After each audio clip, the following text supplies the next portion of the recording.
Good morning, it's December 20th, and this is your daily brief in climate change. Here's everything you need to know.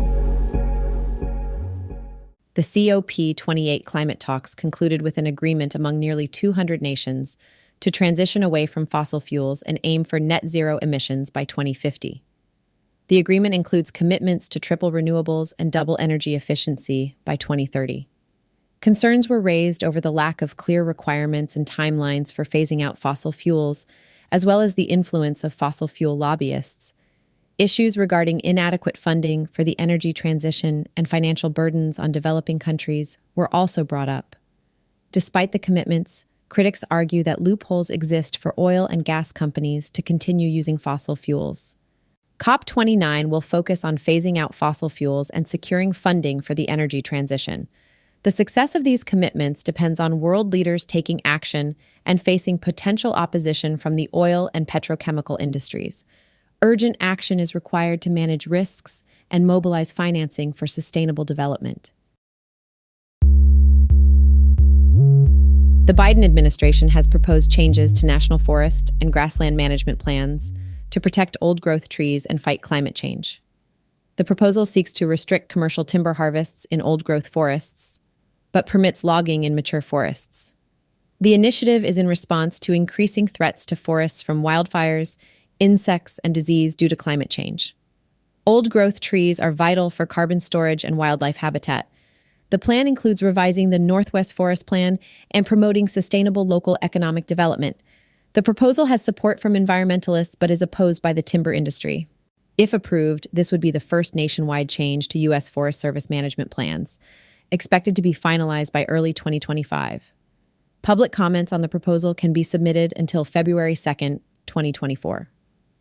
Recent wildfires in California underscore the importance of these conservation efforts. Over 100 elephants have died in Zimbabwe's Hwange National Park due to a severe drought caused by El Niño and climate change. The drought particularly affects young, elderly, and sick elephants who struggle to find water. The crisis also impacts other wildlife in the park, with forecasts predicting scarcity of rainfall and rising temperatures. Conservation groups are attempting to alleviate the situation by providing water through boreholes, but the situation remains critical. The decline in elephant populations threatens the species' survival and impacts the fight against climate change due to their role in dispersing vegetation and promoting reforestation. The rising prices of Christmas trees in the U.S. are due to climate change and the root fungus Phytophthora. Researchers are genetically modifying trees for resilience and disease resistance, but finding and germinating seeds is difficult. Climate change is expected to disrupt the balance between beneficial and harmful fungi in forests, potentially impacting forest ecosystems. Christmas tree growers are concerned about the impact of climate change, as warmer and wetter soil conditions increase the risk of fungal diseases. Scientists are studying different tree species for their adaptability to changing conditions. Understanding the effects of changing soils on crops and carbon storage is critical for adapting to and mitigating climate change impacts.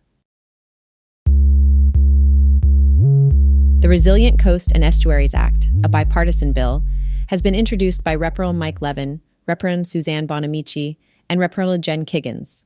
The bill aims to authorize $60 million annually to protect coastal wetlands and natural habitats in various U.S. coastal communities. The legislation includes grants for nonprofits involved in restoring coastal wetlands and prioritizes projects in areas with limited climate change adaptation resources. The bill directs the Secretary of Commerce to designate new national estuarine research reserves, including the Tijuana River National Estuarine Research Reserve.